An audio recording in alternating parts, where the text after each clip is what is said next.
Brazil এবং জাপানের ম্যাচটি হতে যাচ্ছে দুই ভিন্ন ফুটবল দর্শনের লড়াই। একদিকে 5 বারের বিশ্ব চ্যাম্পিয়ন ব্রাজিল, যারা গ্রুপ পর্বে ধীরে ধীরে নিজেদের সেরা ছন্দে ফিরেছেন। অন্যদিকে জাপান, যারা শৃঙ্খলাবদ্ধ, পরিশ্রমী এবং এই বিশ্বকাপেও এখন পর্যন্ত অপরাজিত থেকে নকআউট পর্বে এসেছে। জাপান আর ব্রাজিলের মধ্যকার ম্যাচটি অনুষ্ঠিত হবে আজ রাত 11টায়। চলুন দেখে নেওয়া যাক ব্রাজিল এবং জাপানের হেড টু হেড পরিসংখ্যান। এখন পর্যন্ত ব্রাজিল ও জাপান মোট 14 বার একে অপরের মুখোমুখি হয়েছে। এর মধ্যে ব্রাজিল জিতেছে 11টি, জাপান জিতেছে মাত্র 1টি, আর 2টি ম্যাচ ড্র হয়েছে। তবে এই পরিসংখ্যান দেখে ভুল করলে চলবে না, কারণ 2025 সালের অক্টোবরে এক প্রীতি ম্যাচে জাপান 2-0 গোলে পিছিয়ে থেকেও অবিশ্বাস্যভাবে 3-2 ব্যবধানে ব্রাজিলকে হারিয়েছিল। তাই এবার প্রতিশোধ নেওয়ার জন্য সুযোগ পাচ্ছে ব্রাজিল।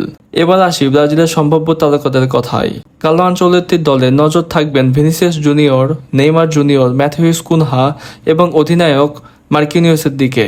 বিশেষ করে ভিনিসিয়াস এই বিশ্বকাপে দারুণ ছন্দে আছেন। অন্যদিকে দীর্ঘ বিরতির পর নেইমারের ফেরাও ব্রাজিলকে নতুন আত্মবিশ্বাস দিয়েছে। অন্যদিকে জাপানেরও আছে বেশ কিছু তারকা খেলোয়াড়। পুরো টুর্নামেন্ট জুড়ে জাপানের শক্তি ছিল তাদের সংগঠিত রক্ষণ এবং দ্রুত কাউন্টার অ্যাটাক। এখন একটি প্রশ্ন সবার মনেই, তা হলো এই ম্যাচে ফেভারিট কে? কাগজে কলমে এবং ইতিহাস অনুযায়ী অবশ্যই ব্রাজিল এগিয়ে। তাদের স্কোয়াডের গভীরতা, বড় ম্যাচের অভিজ্ঞতা এবং আক্রমণ ভাগের মান অনেক বেশি। তবে জাপানকে তুচ্ছভাবে নেওয়ার সুযোগ নেই।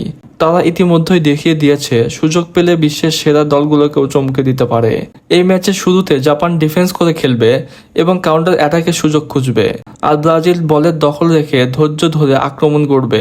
যদি ভিনিসিয়াস ও নেইমার নিজেদের সেরাটা দিতে পারেন, তাহলে ব্রাজিলের জয়ের সম্ভাবনা অনেক বেশি। তবে ম্যাচ গড়লে জাপান যে আবারও চমক দেখাতে পারে সেটাও উড়িয়ে দেওয়া যায় না। আপনাদের মতে এই ম্যাচে কে জিতবে, ব্রাজিল নাকি জাপান? আর স্কোর লাইন কি হতে পারে কমেন্টস করে অবশ্যই জানাবেন। ভিডিও ভালো লাগলে অবশ্যই লাইক এবং শেয়ার করবেন। আর ফুটবল বিষয়ক এইরকম আপডেট পেতে আমাদের চ্যানেলটি সাবস্ক্রাইব করবেন এবং ফেসবুক পেজে ফলো দিয়ে পাশেই থাকবেন।